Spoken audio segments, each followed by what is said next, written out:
नवरात्रि का आज 8वां दिन है। देवी मंदिरों में माँ के भक्तों का तांता लगा हुआ है। हर तरफ हवन पूजन और सारे मंदिर माँ के जयकारों से गूंज रहे हैं।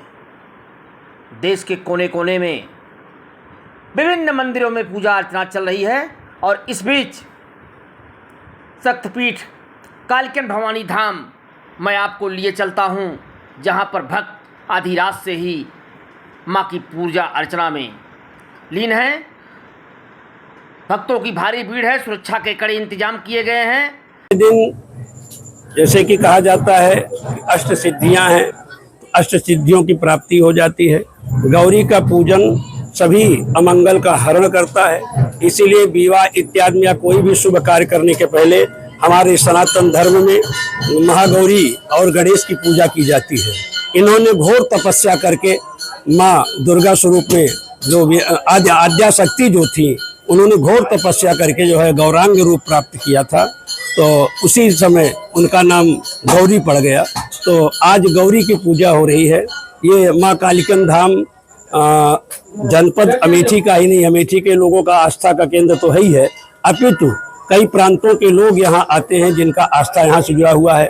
यहाँ तक कि विदेश के लोग भी यहाँ आकर के माँ भगवती का पूजन अर्चन करके इनका आशीर्वाद प्राप्त किया है।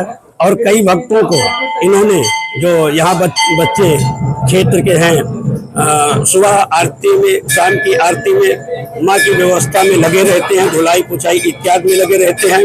माँ भगवती की कृपा से उनको मजदूरी मिलती है, जिसकी वजह से यहाँ पर क्षेत्र के बच्चों को कई विभाग में नौकरियां मिल गई हैं। कोई फोर्स में गया है, कोई बैंक में गया है, कोई टीचर लाइन में गया है।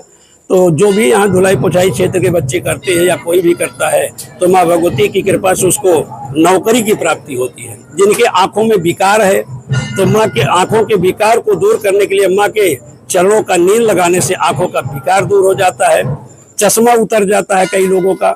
और कितने लोगों के जो सफ़ेद दाग पड़ जाते हैं कुष्ठ इत्यादि माँ के नीर को लगाने से ही ठीक हो जाता है। पास में सगरा है जो सूर्य कुंड के नाम से प्रसिद्ध है, उसमें स्नान करने से आज भी चर्म रोग इत्यादि ठीक हो जाते हैं। तो इसलिए माँ के प्रति लोगों का आस्था बढ़ा हुआ है। और यहाँ पर आकर के माँ कालिका के रूप में माँ भगवती अमृत कुंड पर देवताओं के आह्वान पर विराजमान हुई है। इनका कोई प्राण प्रतिष्ठा नहीं हुई है, इनका केवल आवाहन किया था महर्षि च्यवन जी ने। तपस्वी थी महर्षि च्यवन जी की, चूंकि यहाँ से उत्तर में जितनी दूरी पे गंगा जी है, दक्षिण में जितनी दूरी पर गंगा जी हैं, उत्तर में उतनी दूरी पर सरजू जी हैं। तो गंगा सरजू और मध्य अमेठी जनपदांतर्गत माँ भगवती कालिका रूपेण विख्यातिता, माँ भगवती कालिका के रूप में विख्यात है। कालिका पुराण में, देवी भागवत में, सुख सागर में और श्रीमद् भागवत में 9वें स्कंध के 3रे अध्याय में इनकी कथा मिलती है। सुख सागर का एक प्रचलित दोहा है कि मन सुत सरियात के भई सुकन्या एक, 3रे में रेखण कथा वर्णों सहित विवेक। इनकी कथा 3रे अध्याय में 9वें स्कंध में ही मिलती है। ये भी एक विशेषता है, ये भी एक इतिहास है। 9वीं और 10वीं का मानी गई।